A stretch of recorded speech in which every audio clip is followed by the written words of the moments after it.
Napakapalad po natin at kasama po natin ang isa sa mga artista na talaga namang tinitingala ng mga kabataan ngayon. Wow! Hindi lamang dahil sa angking kagandahan niya at kaseksihan, kundi dahil na rin sa kanyang talento, hindi lamang sa pag-arte, kundi dahil na rin sa pagpa-fire dancing. So, nagbabalik ka ngayon sa industriya ng pagkanta.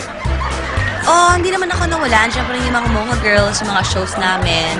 Group na kayo? Nakakatuwa naman kasama ka na talaga ngayon sa Mocha Girls. Wow! Kasi ako nga si Mocha, di kaya Mocha Girls. Okay. So, nagpalit na rin talaga ng image talaga, no? Anong image? Ito pa rin yun. Dati kasi di ba nag-showbiz ka tapos medyo nawala ka. Then nung nalaman namin, nasa Boracay ka na nagtuturo ka ng fire dancing. And now you're here. Rachel Lubangco yun. Yun yung dati mong pangalan?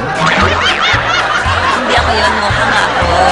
Nagpalit na nga po ng pangalan ngayon. Ang dating si Rachel Lubangco ay ngayon si Mocha na po. May plano ka na ba talaga mag-stay dito sa Manila?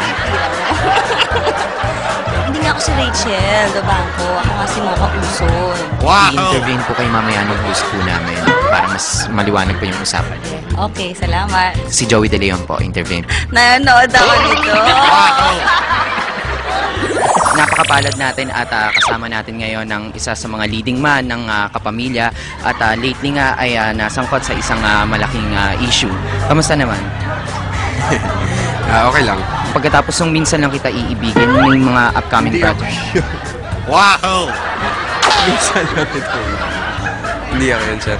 Ngayon kasi yung very recent na issue, no? Yung dahil dun sa nagkaroon ng away dun sa Star Magic Ball, may nag-sorry na si Mateo. Okay na ba talaga kayo ni Mateo?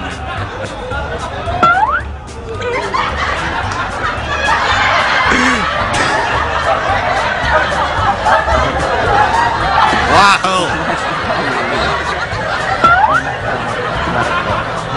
Okay lang. Okay lang yung issue. Tatanungin ko sa'yo o ayaw mo na pag-usapan. Kung gusto mo, imbitahan ka na lang namin para intervene ka ng host namin. Kay Joey De Leon. Ang galing. Sa Wow Mali.